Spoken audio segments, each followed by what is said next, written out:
Sir massive educational empire build ചെയ്തിട്ടുണ്ട്. So sir ബിസിനസ്സിൻ്റെ peak ലെവലിൽ എത്തി നിൽക്കുകയാണ്. So what is your business മന്ത്ര?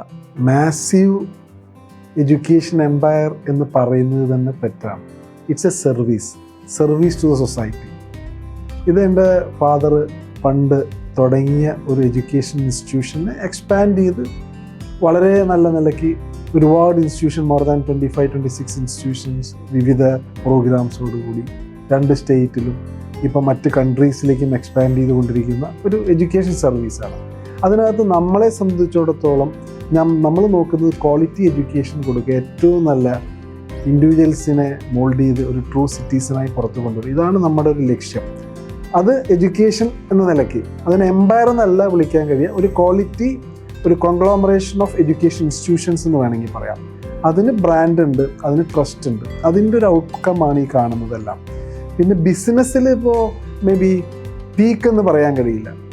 കാര്യം ഒരു ഇൻഡിവിജ്വൽ എന്ന നിലയ്ക്ക് ഏതൊരു വ്യക്തിയും അവനവൻ ചെയ്യുന്ന പ്രവൃത്തി പിന്നെയും കൂടുതൽ റിഫൈൻ ചെയ്ത് ബെറ്റർ ചെയ്ത് ചെയ്യാനുള്ള ഉദ്ദേശിക്കുന്നത്. ഇപ്പം എന്നെ പോലെയുള്ള ആളുകൾക്ക് അതിനകത്ത് പ്രത്യേകിച്ച് പാഷൻ ഉള്ളത് കൊണ്ട് ഡിഫറെൻറ്റ് മേഖലയിൽ കൈവച്ചുകൊണ്ട് പല കാര്യങ്ങളും ചെയ്യുന്നുണ്ട്. എഡ്യൂക്കേഷൻ ഇൻസ്റ്റിറ്റ്യൂഷനല്ല, ഹോസ്പിറ്റാലിറ്റി ഇൻഡസ്ട്രി, മാനുഫാക്ചറിങ്, അതുപോലെ മറ്റ് കൺസ്ട്രക്ഷൻ, IT, ഇൻഫ്രാസ്ട്രക്ചർ, എല്ലാ മേഖലയിലും നമ്മൾ ഒരു ട്രൈ നടത്തുന്നു. റീസൺ എന്താണെന്ന് വെച്ചാൽ ഇതിൻ്റെ സ്ട്രെങ്ത് എന്ന് പറയുന്നത് ഈ നെഹ്റു ഗ്രൂപ്പ് ഓഫ് ഇൻസ്റ്റിറ്റ്യൂഷൻസിൻ്റെ ഒരു ബോണ്ടിങ്ങും അതിനകത്ത് നമ്മൾ കണ്ടിട്ടുള്ള സ്റ്റുഡൻസിൻ്റെയും ടീച്ചേഴ്സിൻ്റെയും നോളജ്, അവരിലൂടെ ഇൻട്രാക്ട് ചെയ്യുമ്പോൾ കിട്ടുന്ന വിവിധതരം റിസോഴ്സ് അല്ലെങ്കിൽ വിവിധതരം ഐഡിയാസ്, അതിനെ നമ്മൾ റിയാലിറ്റിയിലേക്ക് കൊണ്ടുവരുന്നതാണ് ബിസിനസ്സൊക്കെ.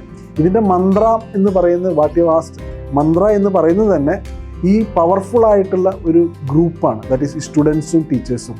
അവരുടെ അറിവിൽ, അവരുടെ ഐഡിയാസ്, അവരുടെ പുതിയ ഇന്നോവേഷൻസ്, അതിനെ നമ്മൾ റിയാലിറ്റിയിലേക്ക് കൊണ്ടുവരുന്നു. അതാണ് എന്നെ സംബന്ധിച്ചിടത്തോളം ബിസിനസ്സിലെ പുതിയ കാര്യങ്ങൾ.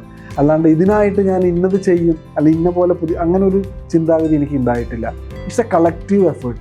അവിടെ എല്ലാം തന്നെ പല ആളുകൾക്കും അതിൻ്റേതായ ഒരു ഇൻവോൾവ്മെൻറ്റ് നമ്മൾ കൊടുത്തിട്ടുണ്ട്. ഇൻസ്റ്റിറ്റ്യൂഷൻ ആണെങ്കിലും ഇൻഡസ്ട്രീസിലാണെങ്കിലും നമ്മുടെ മറ്റു വെർട്ടിക്കൽസിലാണെങ്കിലും എല്ലാം തന്നെ NGയുമായി ബന്ധപ്പെട്ട ആളുകളെയാണ് കൂടുതൽ അസോസിയേറ്റ് ചെയ്യിപ്പിച്ചിരിക്കുന്നു. അവരുടെ ക്രിയേറ്റിവിറ്റിയും അവരുടെ പ്രൊഡക്ടിവിറ്റിയും അവരുടെ ഇന്നോവേഷൻസുമാണ് അവിടെ കൂടുതൽ ഉപയോഗിച്ചിരിക്കുന്നത്. അതുകൊണ്ട് ഒരു മാസീവായിട്ടുള്ള ഒരു ഇൻഡസ്ട്രിയൽ ഒരു ഡെവലപ്മെൻറ്റ് അല്ലെങ്കിൽ ഒരു ബിസിനസ് അങ്ങനെയും പറയാൻ കഴിയില്ല. It's all service, connected, inter connected each other. ഇതാണ് എൻ്റെ അതിനകത്തുള്ള ഒരു കാഴ്ചപ്പാട്. പിന്നെ ഇതിനെല്ലാം ശക്തമായിട്ടുള്ള ഒരു വിൽ പവർ വേണം.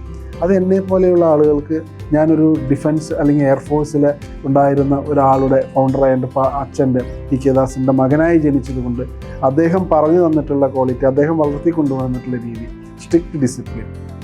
ഓരോ ദിവസവും നമ്മളെ സംബന്ധിച്ചിടത്തോളം ഒരു പുതിയ ദിവസമാണ്. അന്ന് എന്ത് ചെയ്യണമെന്ന് നമുക്ക് മുൻകൂട്ടി ധാരണയുണ്ടാവും. അത് സിസ്റ്റമാറ്റിക്കായിട്ട് ചെയ്യും. വളരെ കൃത്യനിഷ്ഠയോടുകൂടി ഒരു 24 hours നമ്മൾ യൂട്ടിലൈസ് ചെയ്യുന്നു. അപ്പോൾ അതിനകത്ത് വരുന്ന സമയത്ത് ഒരു ഇൻഡിവിജ്വലിന് വേണ്ടത് എന്താ?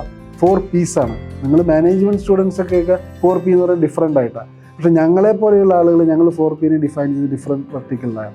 ഒരു P എന്ന് പറയുന്നത് പ്രൈവറ്റ് ലൈഫാണ്, അതിന് നമ്മൾ സമയം കണ്ടെത്തണം. ഒരു P എന്ന് പറയുന്നത് പബ്ലിക് ലൈഫാണ്, അതിന് നമ്മൾ സമയം കണ്ടെത്തണം. ഈ പീസ് ഒന്നിച്ച് കൊണ്ടുപോകാൻ കഴിയുമ്പോൾ മാത്രമേ നമുക്ക് സക്സസ്ഫുൾ ആവുള്ളൂ. പിന്നെ വേറൊരു P പേഴ്സണൽ ലൈഫാണ്. അപ്പോൾ ഇത്തരം കാര്യങ്ങളെല്ലാം തന്നെ സംയോജിപ്പിച്ച് കൊണ്ടുപോകുന്ന ആളുകൾക്ക് ഹാപ്പിനെസ് ഉണ്ടാവുള്ളൂ. ഹാപ്പിനെസ് ഉള്ളിടത്ത് റിസൾട്ട് ഉണ്ടാവുള്ളൂ. നമ്മൾ കഷ്ടപ്പെട്ടിട്ട് വളരെ ബുദ്ധിമുട്ടി ആരോ പറഞ്ഞ് എന്തോ ചെയ്യാൻ ശ്രമിച്ചാൽ നമ്മൾ സക്സസ്ഫുൾ ആവില്ല. നമ്മളിപ്പോഴും ഫ്രീ മൈൻഡായിരിക്കണം, വളരെ തോട്ട്ഫുൾ ആയിരിക്കണം, ലിറ്ററലി എൻജോയ് ചെയ്തുകൊണ്ടായിരിക്കണം നമ്മുടെ ഓരോ കാര്യങ്ങളും ചെയ്യുന്നത്.